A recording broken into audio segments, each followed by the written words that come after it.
With just 2 days to go until E3 2021 kicks off, the first E3 in 2 years, it's a little quiet out there. Too quiet. But IGN did put up its Ratchet and Clank Rift Apart review today, so that's pretty big news.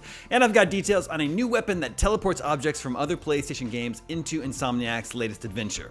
There's also reassurance from the director of Horizon Forbidden West that the PS4 version is not holding back the PS5 edition, and I'll lay out the whole E3 schedule for you over the next week.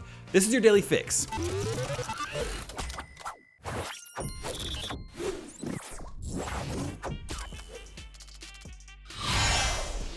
The news that the sequel to 2018's God of War is coming to both PS5 and PS4 caused quite a stir recently. On the one hand, that's good news for PS4 owners who haven't gotten a PS5 yet. On the other, some fans are concerned that making sure it runs on last-gen hardware, 8-year-old hardware, means it won't reach its full PS5 potential.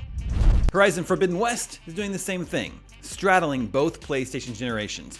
But Horizon's game director says not to worry. Speaking to Hardware Zone, and I'm sorry for butchering this name, Matthias de Jong said, "I don't think the cross-generation development was limiting in any way."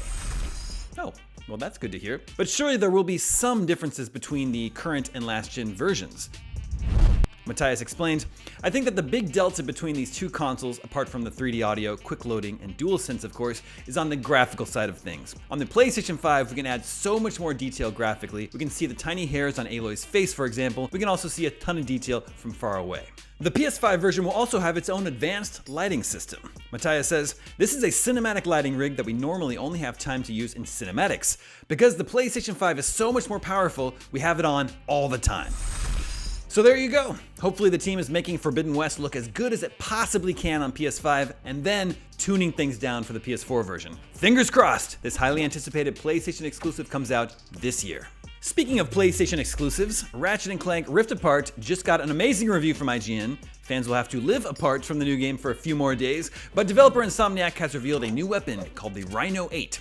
This interdimensional portal gun can summon large objects from other PlayStation game dimensions and drop them on enemies. For example, a Thunderjaw from Horizon Zero Dawn can be materialized above the heads of your unsuspecting enemies where it will fall and crush them. This explains a series of tweets from Insomniac where large objects from other PlayStation Studio games are seemingly being teleported through a rift.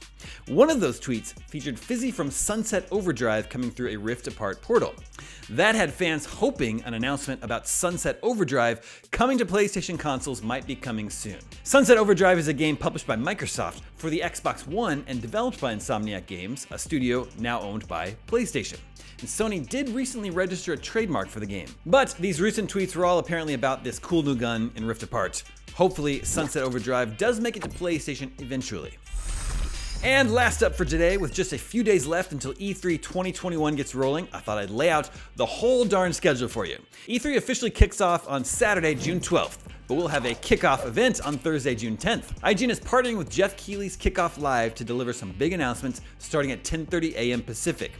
Following that, on June 11th at 1 p.m. Pacific, we'll be hosting the IGN Expo, our own exclusive showcase featuring new game reveals, first ever gameplay footage, and other announcements you won't see anywhere else. Then E3 proper arrives on Saturday, June 12th. There will be a Guerrilla Collective showcase at 8 a.m. Pacific, Ubisoft Forward at noon, and Gearbox will have a presentation sometime that afternoon. On Sunday, June 13th, it's Microsoft and Bethesda at 10 a.m. Pacific. That will be a big one. Square Enix at 12:15 p.m., the PC Gaming Show at 2:30, and the Future Games Show at 4 p.m. All times are Pacific. Monday, June 14th will include presentations from Take-Two and Capcom, although we're still waiting for specific times. And finally, Tuesday, June 15th will wrap things up with a Nintendo Direct at 9 a.m. Pacific and a Bandai Namco presentation sometime that day. Quick reminder, Bandai Namco is publishing Elden Ring.